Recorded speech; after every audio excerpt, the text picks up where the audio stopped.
So hello everyone, কী অবস্থা, কেমন আছেন সবাই? আমি আলহামদুলিল্লাহ ভালো আছি। আমার পেজে আমি সহজে রান্নাবান্নার ভিডিও আপলোড করি না।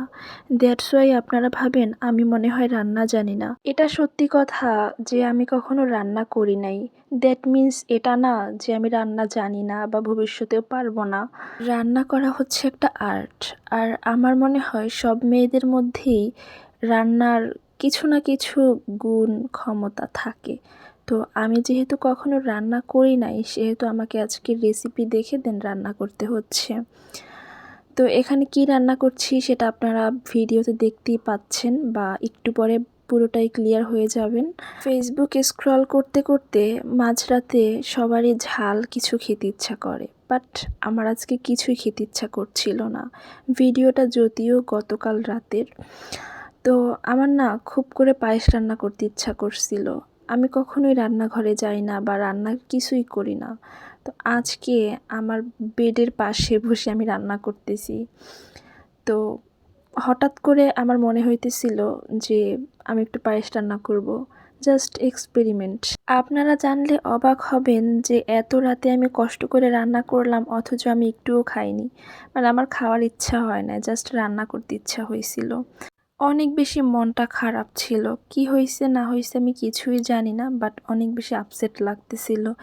দেন ভাবলাম যে ঠিক আছে, ফেসবুকিং বাদ দিয়ে আমি যাই একটু রান্না করি। আর পায়েস রান্না এটা হচ্ছে মেইনলি কোনো অকেশন বা বার্থডে ছাড়া তো হয়ই না।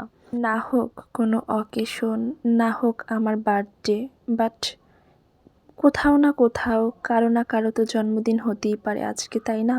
6th ফেব্রুয়ারি। জানি না দিনটা আমার কাছে এত বেশি কেন বিষণ্ণ লাগছিল। আপনারা বুঝতে পারতেছেন আমি মাঝরাতে উঠে পায়েস রান্না করতেছি। যেই আমিটা কখনোই রান্নাঘরে যাই না, কখনোই রান্না করতে চাই না। যাই হোক, এই যে দেখেন কথা বলতে বলতে আমার রান্নার প্রায় শেষ পর্যায়ে চলে আসছে। এই পর্যায়ে আমি কিছুটা বাদামের কুচি আর হচ্ছে কিশমিশ দিয়ে দিলাম। আপনারা কি ভাবছেন এত রাতে আমাকে কেউ রান্নায় হেল্প করতেছে? একটুও না। আমি ইউটিউবের হেল্প নিয়ে নিয়ে রান্না করছি। আর আপনারা যারা ভাবেন যে বিয়ের পরে কি আমাকে আমার শাশুড়ি রান্না করে খাওয়াবে, ইনবক্সে দেখি অনেকেই লেখেন যে আপনি এত অলস, তাহলে আপনাকে কে রান্না করে খাওয়াবে আপনার বিয়ের পর? আপনার শাশুড়ি কি ঠেকছে? তো তাদের উদ্দেশ্যে বলছি, এই যে দেখেন ইউটিউব থাকতে বা বিভিন্ন রান্নার পেজ থাকতে, রান্নার চ্যানেল থাকতে কেন আমাকে আমার শাশুড়ির রান্না করে খাওয়াতে হবে? আমি নিজেই রান্না করতে পারবো ইনশাল্লাহ। আর এই যে দেখেন আজকের রান্নাটা কিন্তু অনেক বেশি যে খারাপ হয়েছে তা না। বাসার অন্যান্য মেম্বার্সরা খেয়ে তো ভালোই বলেছিল। আমি যেহেতু এই ফার্স্ট টাইম রান্না করেছি তাই আমার অনেক বেশি টাইম লেগেছিল রান্নাটা কমপ্লিট করতে। আচ্ছা, রান্না করা এত সহজ আগে তো জানতাম না। এখন থেকে মাঝে মাঝেই টুকটাক এটা সেটা রান্না করব। রান্না করা অনেক সহজ। জানি না কেন এত বিষণ্ণ আমি। আমাকে তো এরকম ঠান্ডা আপনারা কখনোই দেখেন নাই। খালি চটপটে সব কিছুতে হাসাহাসি এই সেই।